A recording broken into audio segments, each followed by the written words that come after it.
Astele.tv.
¿Qué tal, amigos? Bienvenidos a su programa Abogados al Día, Data Protección. En este martes 11 de diciembre del 2018, el último programa del año. Por lo tanto, es un programa muy especial el que vamos a tener el día de hoy.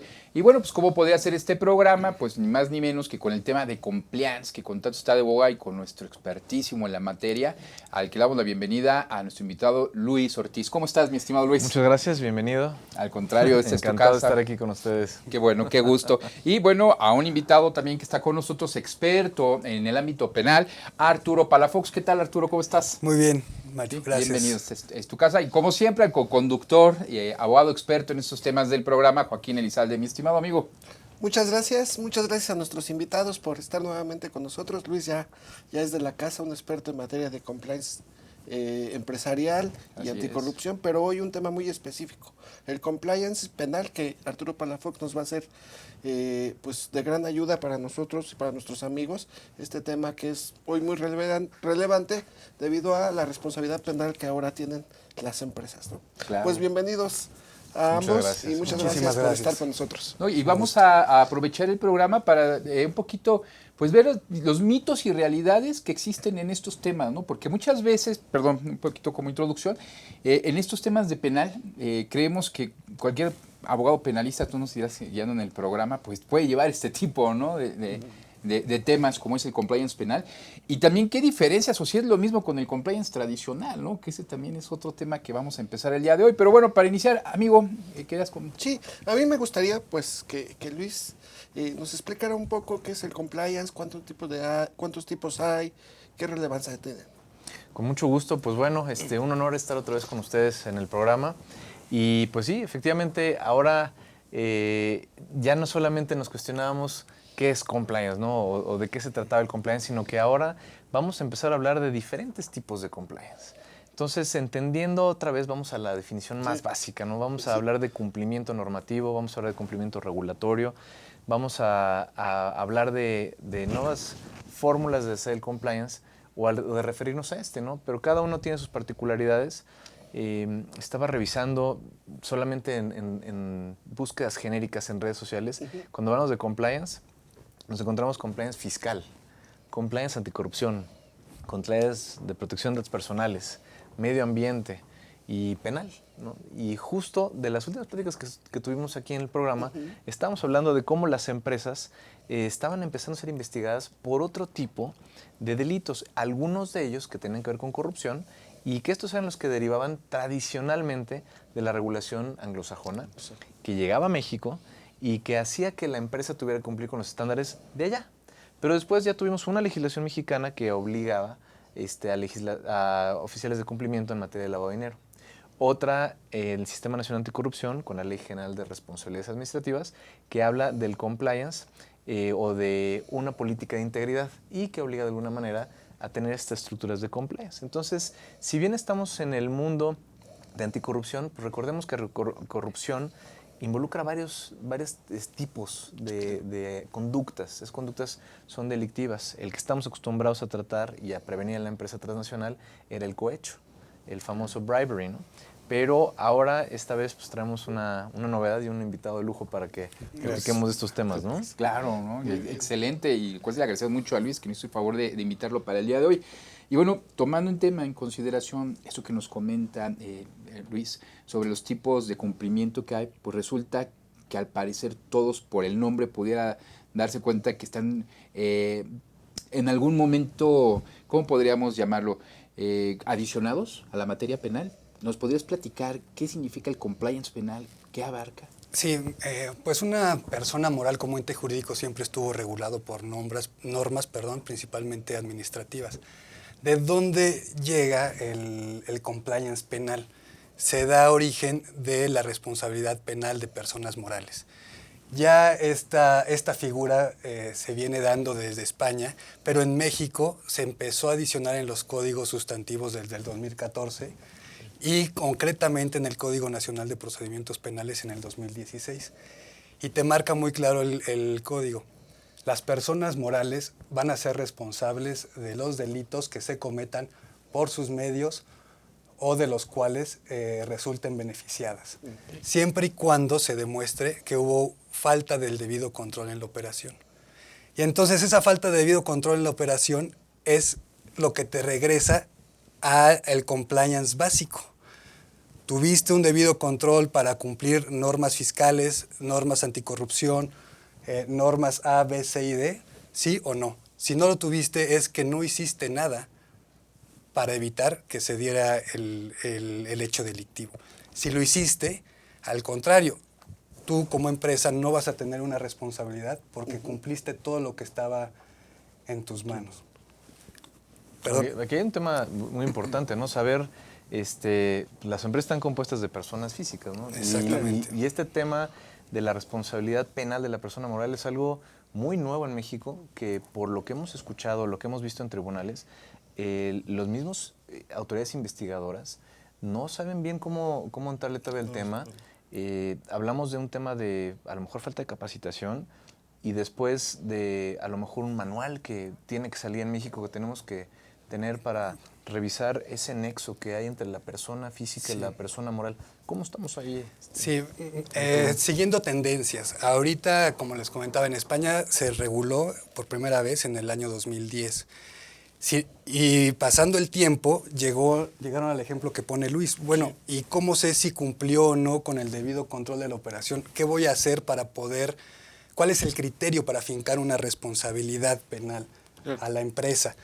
Entonces, en el 2015, la ley española vuelve a ser reformada y se le adiciona ya lo que le llamamos programas de cumplimiento penal, donde te dicen, para tener un debido control de la operación, palabras más, palabras menos, debes de cumplir con A, B, C y D, y ya te enumeran perfectamente lo que debe tener, lo que ahora se llama un programa de compliance penal. En México todavía en materia penal está abierto.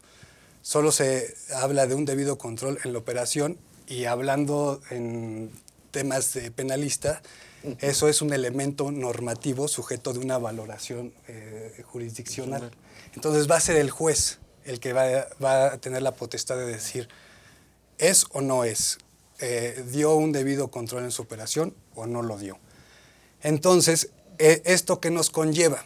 Que en materia penal, el tema de compliance, más allá de lo que es un compliance corporativo, es un medio de prueba. Implementar un programa de gestión de riesgos penales es crear tu medio de prueba de defensa ante un procedimiento penal. Y como toda prueba, va a ser sujeta de valoración. Tan puedes acreditar muy bien esa evidencia o la puedes desacreditar. Y de ahí es donde vienen las creencias de que si con tener mi programa de cumplimiento ya voy a eximirme de responsabilidad penal o no. Esa es una falsa creencia. ¿Por qué? Porque como toda prueba va a ser valorada y el juez en el momento en que uno presente como defensa un compliance como eximiente de responsabilidad penal, pues siempre le va a quedar la duda si realmente ese programa se aplicó, si fue realizado por personas que tenían la capacidad para realizarlo, si cumplió con los estándares internacionales de... Y si el programa de cumplimiento estaba, o sea, porque hay programas de cumplimiento de papel, ¿no? De una hoja. Que le llamamos cosméticos, ¿no? Cosméticos, sí, claro, un programita, un cosmético y que se voltee y va a decir, oye, abogado, lo acaba de hacer en su oficina, este programita. Entonces, como medio de prueba debe ser muy bien trabajado y muy elaborado y debes de dejar rastro desde el primer, le llamamos el kickoff, desde el primer inicio de tu programa de gestión de riesgos. Debes de tener muy bien documentado cómo inicia, desde los más altos niveles, cómo permea hacia el interior de la corporación, cómo se realizan todas estas visitas de control de riesgos para ubicar los puntos finos de cada empresa, porque un programa de compliance no le puede quedar a una u otra. Tiene Claro. que ser específico. No, perdón que te interrumpa, es que tenemos que ir a un corte, pero está interesantísimo. Sí, no. Para variar, ¿verdad, amigo? Sí. Amigos, no se vayan, está muy interesante el programa, regresamos en un momento. Muchas gracias.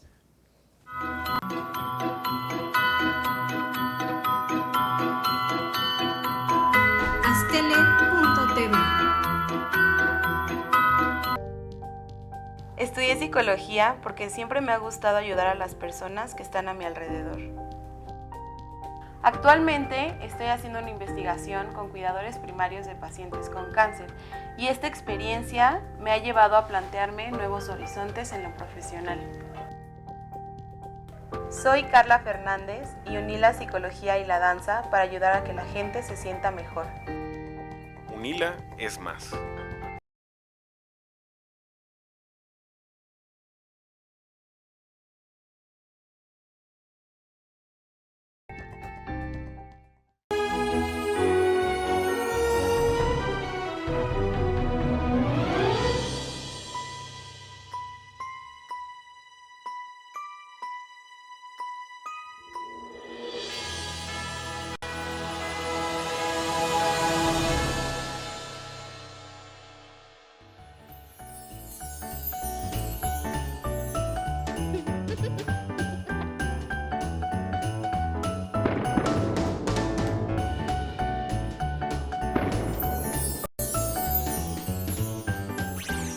Astele.tv te desea feliz Navidad.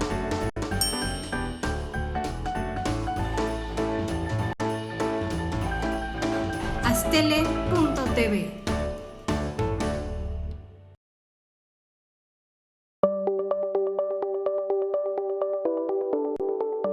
Astele.tv.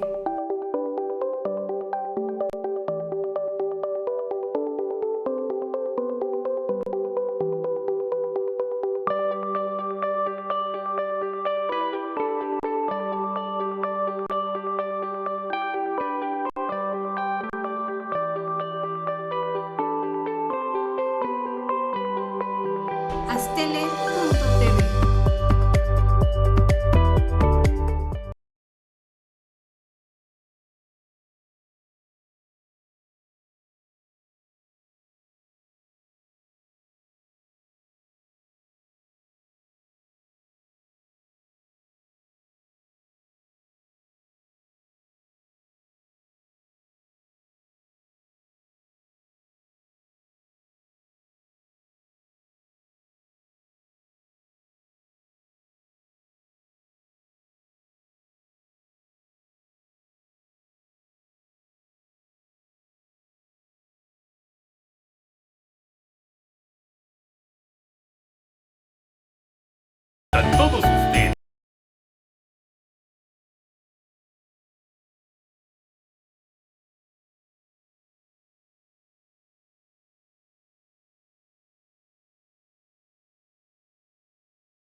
Astele.tv.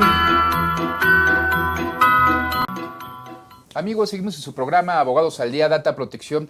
Arturo, perdón por la interrupción, es muy interesante lo que nos estabas No platicando. te preocupes. Adelante. Bueno, como lo platicábamos, Entonces, para una correcta implementación de un programa de compliance penal, ¿qué tenemos que hacer? ¿A dónde tenemos que acudir? Ya que la legislación mexicana aún no contempla los requisitos mínimos que debe tener un programa. Nosotros lo que hemos estado haciendo es implementar nuestros programas de gestión de riesgos, basados en la UNE española, que es la única normatividad, la 19601, que te indica concretamente qué debe tener y cómo se debe implementar un programa de gestión de riesgos penales. Con base a esa normatividad es con la que nosotros iniciamos nuestro programa de gestión de riesgos penales. Es muy importante que se tome en cuenta que un programa de compliance penal forzosamente tiene que ser dirigido por un penalista. Y no es porque algún colega que no tenga la experiencia en penal no pueda tomar el código y saber que es un delito y leer el listado. Porque quieren justificar sus honorarios, no nada de eso. No, y por dos puntos muy importantes. El abogado penalista que tiene experiencia en litigios penales ha escuchado, ha vivido los litigios que enfrentan las empresas. Es decir, tiene un olfato, tiene recuerdos en aquel caso la empresa fue responsable por el delito ambiental porque hubo una negligencia de parte del operador del pozo, porque hubo una negligencia al momento de llevar a destruir el medicamento y eso ocasionó una responsabilidad penal a la empresa. Y dos, para seguir a la siguiente, importantísimo, que sea un litigante en materia penal, porque como lo dije, es un medio de prueba. ¿Quién más que el litigante que va a formar su medio de prueba que más adelante va a presentar a juicio? Claro. Sí, a mí me gustaría, Arturo, me parece importante que acudamos a una normativa extranjera. ¿Cómo se le puede expresar a un juez nacional que estamos dando cumplimiento a ese compliance penal y que no estamos incurriendo, como la empresa, en una responsabilidad? ¿Qué tan fácil o complicado es hacerle esto del conocimiento al juzgador? Porque entiendo que son estándares internacionales que nos sirven de un criterio orientador, ¿no?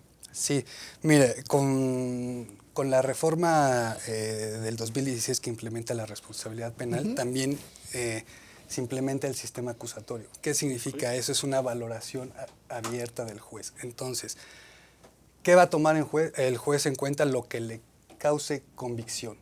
El juez va a estar en plena libertad de decidir si el documento, las pruebas que uno está presentando ante el tribunal, le causaron convicción o no. Entonces, causa desde mi perspectiva y mi experiencia mayor convicción un compliance sustentado en normatividad en el cual uno acredite al exponente, al que hizo el programa de compliance como una persona experta y además muestre un documento totalmente sólido y con normas internacionales con meras ideas, con meras expertices, sin otro respaldo. Entonces, aquí es causar convicción al juez. A ver, imagínate que ya tienes tu programa de cumplimiento, ya llegó el penalista, trabajó con la gente interna de la empresa. Si es una transnacional, supondríamos que tiene adentro un oficial de cumplimiento. ¿En qué momento ese penalista, ese experto que contrataron para ello, se retira, se queda trabajando el grupo, capacita a los de adentro, tienen que contratar a un penalista para tenerlo ahí adentro todo el tiempo? Ese penalista que contrataron ahora es el nuevo interno. O sea, ¿cuál es la mecánica? Porque tenemos compliance fiscal, tenemos compliance anticorrupción, tenemos compliance de PLD. Hay empresas que están gastando millón y medio de pesos en honorarios, en sueldos mensuales solamente para tener temas de compliance. ¿Y ahora tengo que traerle un oficial de cumplimiento penal nuevo? ¿O cómo le hacemos? No, precisamente. Si ya la empresa tiene el recurso y el tamaño para tener entre su equipo a un oficial de cumplimiento, el oficial de cumplimiento, como parte de un programa de compliance penal, debió de haber sido capacitado por el penalista y debió de haberle dicho específicamente cuáles son los puntos de riesgo, las tipologías que esa empresa en la que trabaja puede cometer y cómo los va a cubrir. Adicionalmente, un programa de compliance debe tener una parte reactiva. Y ese oficial de cumplimiento, en cuanto sepa de la comisión de ese delito, tiene que reaccionar conforme lo instruyó el penalista. Eso cuando se acaba de implementar el programa de compliance. Pero un programa de compliance debe de ser dinámico. El penalista debe de dar, si me permiten, darse sus vueltas o dar seguimiento para poder continuar revisando si se está aplicando lo que el programa de compliance dijo, si se está distribuyendo entre los miembros de la corporación o incluso si se han dado nuevas tipologías. Actualmente la delincuencia es muy astuta, tiene muchos medios, cada vez se ingenian más en cómo incorporar recursos de la delincuencia al sistema financiero. Las facturas falsas en la Cómo, empresa, las facturas apócrifas. Cómo defraudar al fisco, cómo obtener ganancias de facturas apócrifas, cómo enviar droga a los Estados Unidos a través de transportes o de productos que nuestras empresas exportan. Qué peligro. Sí. Sí, bueno, yo en algún tiempo, nos trabajé en la Cámara Nacional de Comercio hace algunos años, teníamos mucha esa situación. Utilizaban las carreteras Sí. que venían de San Antonio, Estados Unidos.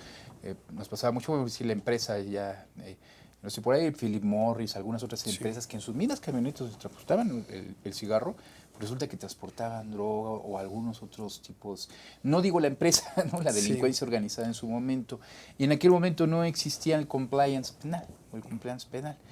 Con esto estamos diciendo que podemos prevenir este tipo de ilícitos dentro de la empresa con este tipo de guías. Digamos, es de forma reactiva únicamente, de prevención, son las dos. Y si el diseño de un compliance está desde la raíz de la empresa, te lo comento porque yo veo muy importante ese tema, nos han estado explicando y Luis nos ha venido a explicar aquí, en el aspecto desde que el nacimiento de la empresa debería basarse en el compliance, ¿no? Cualquier tipo de modelo de negocio en nuestros días, cualquier empresa debería hacer, y cuando no nacen de esta forma, pues cómo lo podemos nosotros introducir dentro del ecosistema de la misma empresa.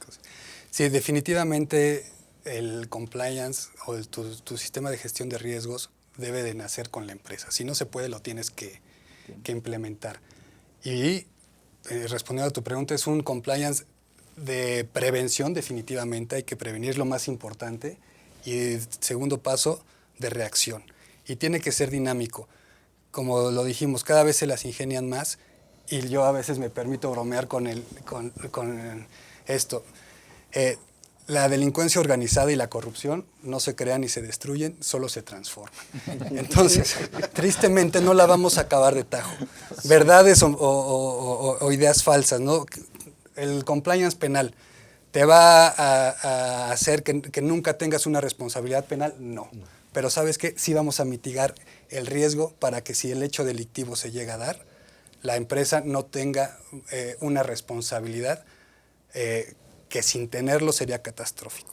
Oye, yo creo que cobra mucha vigencia ahora cuando entre más escucho hablar del compliance penal, las tipologías, la forma en que se meten a los centros de distribución, las bandas de delincuencia organizada, la forma en que se transporta droga a través de los envases, con los perecederos, etc. Veo que el oficial de cumplimiento cada día tiene que especializarse más. Sí. Pero ya no solamente es que estemos hablando de un oficial de cumplimiento, sino que tenemos que hablar de toda la organización trabajando en favor de, y ser todos de alguna manera los guardianes de ciertos temas y tipologías. Pero lo que me decían también el otro día entre las empresas multinacionales, no podemos ser policías todos los días. Claro. Entonces, me gusta una de las herramientas de compliance que es buena para todas las áreas, que es la línea de denuncia, ¿no? Entonces, a lo mejor estar más pendiente de la línea de denuncia y meterle más capacitación a todos los empleados para que sepan qué denunciar y cuándo denunciarlo. Y que no nos esperemos a que llegue el penalista a hacer su monitoreo o su revisión de lo que implementó hace 2 años y que nos encontremos con sorpresas desagradables, o hasta que choque un camión, o hasta que encontremos una factura falsa y entonces ya tengamos el delito cometido dentro de la empresa, ¿no? O por la empresa. Sí. Y eso a mí me lleva a preguntarles ahora esto. ¿Qué requisitos debería contener un compliance penal para que, a base de la capacitación del abogado penalista, su colaboración con el oficial de cumplimiento en género, digamos, de la empresa, ¿qué debería contener este compliance penal para que pueda actuar en consecuencia, ya sea de una manera preventiva o reactiva, como nos comentaba? ¿No? ¿Y cómo convive ese compliance penal que quieres implementar hoy con el de anticorrupción o el de PLD que pusiste hace 2 años? ¿Se va toda a la basura y tienes que volver a empezar la reingeniería de tus riesgos? ¿O cómo le podemos hacer, no? O sea, tú ahorita llegas... Sí, claro. El compliance anticorrupción ya estaba, ¿no? O sea, nosotros llegamos antes que los penalistas a la empresa. Y ahora que llegan los penalistas, pues nos dicen quítate que te voy. Sí. ¿Qué hacemos para que sea realmente un complemento y que coexistan las dos cosas, pero que sean funcionales y que no le metan el pie a la marcha diaria del negocio, ¿no? Sí, el punto número 1 es una toma de decisión de alto nivel. El nivel más alto de la empresa es el que tiene que dar el ejemplo y transmitirlo de que se va a actuar de manera ética y que se va uno a comprometer con estándares que van a impedir a la empresa ser responsables de delito. 2, se tiene que hacer un diagnóstico de la empresa, la tienes que conocer su actividad. Y debes de ir documentando las entrevistas que vas teniendo con los directivos y puestos gerenciales que te van a ir dando la pauta de cómo vas a ir armando tu programa de gestión de riesgos penales. Siguiente paso, hacer un estudio de tipologías. Con base a esa información que tú ya recabaste y además contratos, auditorías fiscales, situaciones laborales, ya tú haces un estudio de qué delitos son susceptibles de que se cometan por esa empresa. Ya que tienes esos estudios, haces una gestión de riesgos, si ese riesgo va a ser alto, medio o bajo. Y con ese estudio tú vas a poder mitigar. ¿Con qué lo vas a mitigar? Con políticas anticorrupción, con códigos de ética, códigos de conducta. Cuando ya tienes todo ese esquema, tienes que ir al Consejo de Administración, plantearlo y tiene que ser aprobado. ¿Para qué?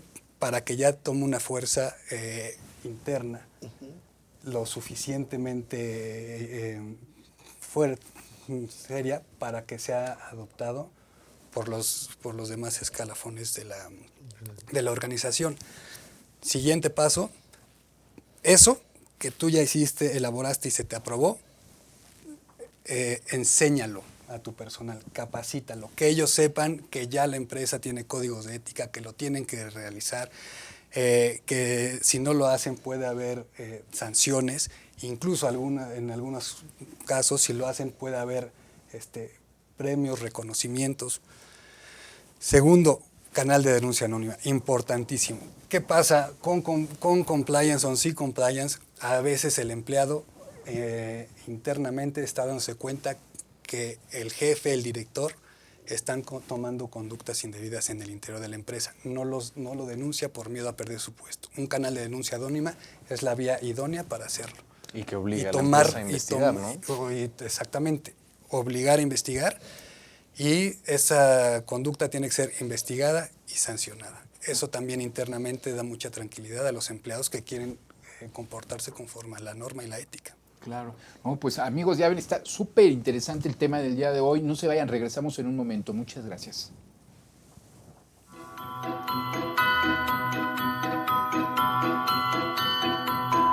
Astele.tv. Estudié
Astele. Astele.tv.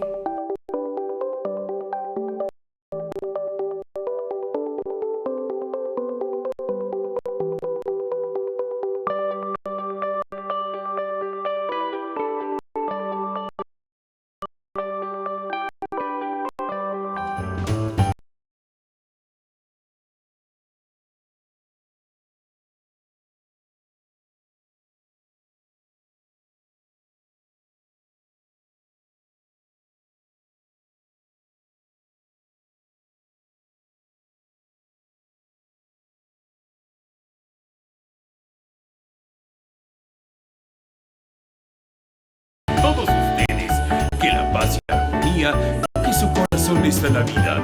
De parte de todos los que integran Astele, les deseamos una muy feliz Navidad.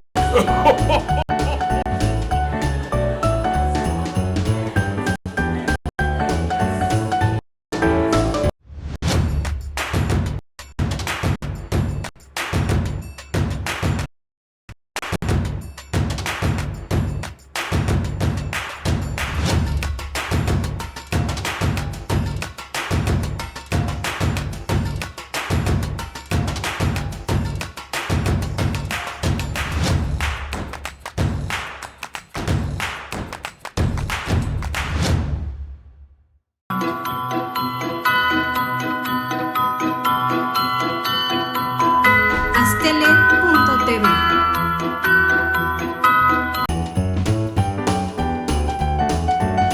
Eso va de la mano. Muy bien, amigos, regresamos con nuestros invitados, Arturo Palafox y Luis Ortiz, y retomamos el tema del compliance penal y la responsabilidad penal de la empresa, donde nos comentabas el contenido que debe tener este ordenamiento, este protocolo de cumplimiento para no incurrir en una responsabilidad penal. Adicionalmente a este documento, a esta elaboración, el análisis de la organización, los puntos que debe seguir, los lineamientos que marca el compliance penal, el responsable del compliance penal. Adicionalmente, ¿qué más requiere la empresa para estar, digamos, en un estricto cumplimiento y no incurrir en una responsabilidad penal? Sí, bueno, la supervisión. Una vez que esté implementado el sistema, tienes que estarlo supervisando. Hablábamos hace rato de la denuncia anónima. Ese es un termómetro perfecto para saber cómo está funcionando y también si se están dando nuevas tipologías en las cuales tú tengas que atacarlas para mitigar ese riesgo. Y todo este conjunto de pasos finalmente recaen al oficial de cumplimiento, el compliance officer, que va a ser la persona que va a tener la responsabilidad contractual, en este caso, de aplicar todo el sistema de gestión de riesgos penales. Oye, parece que el oficial de cumplimiento va a acabar ganando más dinero que el director general, ¿no? O sea, Pues parece que es que antes lo ponían para que diera un cursillo de anticorrupción y ahora el nivel de responsabilidad que tiene, las funciones que tiene el oficial de cumplimiento son enormes. Entonces, sí, porque él va a tener una doble función muy fuerte, una responsabilidad muy fuerte, que es responder ante el evento. Va a ser el que va a tener que reaccionar. Y además la empresa va a tener que confiar en alguien de tal investidura en el momento de que sabe que si se da el delito o si se da el siniestro, va a responder y va a actuar en consecuencia y va a ser una persona preparada. Porque por más que tengas un programa muy bien estructurado, si el oficial de cumplimiento no reacciona y deja libre el hecho delictivo, pues no se hizo lo que se tenía que hacer. Incluso esa puede ser una responsabilidad penal para el oficial de cumplimiento. ¿Pero qué tiene que hacer? ¿Denunciar lo que encuentre, investigarlo, llevarlo inmediatamente al Ministerio Público, generar una investigación interna? ¿Cuánto tiempo debe durar esta? Porque hemos visto muchos casos, tipologías de facturación falsa, tipologías de robo, microrobo, el robo hormiga en la empresa, o algo un poco más orquestado, ¿no? Se metieron a la empresa, robaron 45 computadoras, no estaban las cámaras prendidas, o sea, todo se prestó para... Ok, vamos a investigar, eso dice nuestro manual normalmente. ¿Cuánto tiempo? ¿Cuánto es deseable? ¿Cuánto es sensato? ¿Y en qué momento no hay encubrimiento o no habría encubrimiento por parte del oficial de cumplimiento o la organización ya como tal, o si no lo reporta. ¿Cómo ves esa parte? Porque creo que incide finalmente en la responsabilidad de la persona. Sí, ¿no? claro, va a ser el caso concreto. Definitivamente te tienes que adecuar a lo que van diciendo tus manuales, que es lo que se derivan del desarrollo de tu operación. Entonces, en el caso de una denuncia anónima, actuar es dar aviso al departamento conducente, ya sea legal, ya sea la alta dirección o incluso a las autoridades en un caso extremo. El no hacerlo puede entenderse que lo estás asumiendo, porque el ser oficial de cumplimiento ya te da un deber de cuidado, ¿sí? Ya te da una responsabilidad. Tú tenías el deber de garante de que no se diera ese Supera el elemento de la omisión. Exacto, es el derecho ya tienes el deber de garante que te da por contrato, por ley o por actuar precedente. En este caso estaríamos hablando de una cuestión contractual autorregulada por la propia organización. Oye, ¿Cuándo ¿y sería y como la tiempos? misma responsabilidad que pudiera tener el auditor interno? O sea, el auditor está revisando procesos, está revisando que se paguen bien los impuestos. Ese tipo de visión, de guardia, ¿podría poner a un auditor y a un oficial de cumplimiento Yo en la lupa de considero que el responsabilidad oficial- por un contrato? ¿Por el Sí, contrato de trabajo? yo considero que tiene la calidad de garante el oficial de cumplimiento, obviamente distinguiendo entre una responsabilidad administrativa, una responsabilidad contractual civil profesional, allá una penal. Penal. Wow. O sea, el hecho de que incurra en una responsabilidad, digamos, contractual o administrativa, no necesariamente dice que queda excluida la penal, ¿no? Puede darse. O no necesariamente, sí, exactamente. Puede darse. Y cuando esto ocurre, cuando el oficial de cumplimiento penal incurrió en una omisión, etcétera, ¿la empresa sigue siendo responsable o la imputación va asumida por la persona física? Mira, es buena pregunta. En mi opinión, si la empresa implementó bien su programa y fue el compliance officer el que por negligencia, por colusión, permitió que se diera el hecho delictivo, en mi punto de vista, responde en lo personal. En lo personal, perfecto. Y otras, ya hablamos del diseño del contenido, de la auditoría, de la supervisión, de la reacción en consecuencia ante eventos riesgosos que impliquen la responsabilidad penal de la empresa, cuándo puede incurrir el oficial de cumplimiento en una y cuándo no puede incurrir una empresa en una responsabilidad. ¿Qué es lo ideal, digamos, lo que se busca con este tipo de programas de cumplimiento? Bueno, lo que se busque es mitigar riesgos y que el hecho nunca se dé. ¿Por qué? Porque precisamente para eso son los manuales, los códigos, los procedimientos. Se busca tener sanas prácticas y una buena operación en la empresa. Si se llega a dar, que la empresa no tenga una responsabilidad legal. Eso es lo que se busca. ¿Alguna otra pregunta que quieras hacer? Pues realmente son varias, yo creo que no nos basta un programa, ¿no? Porque es tan interesante. El hecho, por ejemplo, como está el compliance anticorrupción, o bueno, la ley de antilavado, las cuestiones civiles, cuestiones mercantiles, las administrativas, y todo esto, como bien mencionas, que va a recaer en algún momento en el ámbito penal, pues por el mal uso, por lo que tú indicas, ¿no? Yo creo que necesitaríamos generar otro programa que fuéramos un poco más específico y que platicáramos exclusivamente del oficial de cumplimiento, si es que debe existir un oficial de cumplimiento en todos los casos, ¿no? Porque Sí. no he ubicado o cuál es tu opinión, ¿debe existir un oficial de cumplimiento? No necesariamente, y esa es una pregunta que nos hacen muy, muy frecuente. Oye, yo no tengo la gran empresa multinacional, mi empresa es muy chica, mi empresa está creciendo. Ahorita no dispongo para un oficial de cumplimiento. ¿Qué se hace? Se subcontrata. Se subcontrata a una persona que pueda darle seguimiento a ese... Y eso puede ser por una vía también de, bueno, mi punto de vista un poquito, no siendo experto en la materia penal, le quitamos responsabilidad a la empresa y se le estamos pasando también a un despacho, entonces tenemos una responsabilidad compartida, ¿no? Que también en ciertos casos pues, puede llegar a ser benéfica, ¿no? Para las relaciones comerciales. Sí. O esa figura se le transfiere o se juntan con otros departamentos, como puede ser recursos humanos. No, es que hay un riesgo tremendo. O sea, Sí. la persona que vayas en outsourcing le vas a confiar tus procedimientos internos, qué tanto va a conocer de tu empresa, es una persona realmente capacitada para ello. Es una decisión compleja. Yo he fungido como oficial de cumplimiento externo de una sociedad. Y la verdad es que no fue nada sencillo poner de acuerdo a todos los socios, ¿no? Eso es un ejemplo de miles de trabas que te puedes encontrar en el camino, ¿no? Súper interesante. Y Luis, por ejemplo, ¿es necesario el oficial de cumplimiento dentro de la organización junto con el penal? Es decir, no me refiero a que coexistan los dos al mismo momento en la organización, o puedo tener un oficial anticorrupción que trabaje alternativamente con otros especialistas. Mira, yo lo basaría primero en la gestión de riesgos. Haría un análisis de riesgos bastante completo, revisaría cuáles son las tipologías más frecuentes o más susceptibles que pueden impactar a la empresa y la frecuencia con la que esto pueda suceder. Y en función de eso iría diseñando el perfil del oficial de cumplimiento que yo necesito. No voy a contratar a alguien que tenga una orientación muy fuerte hacia el tema penal cuando presto servicios de contratos en el despacho, ¿no?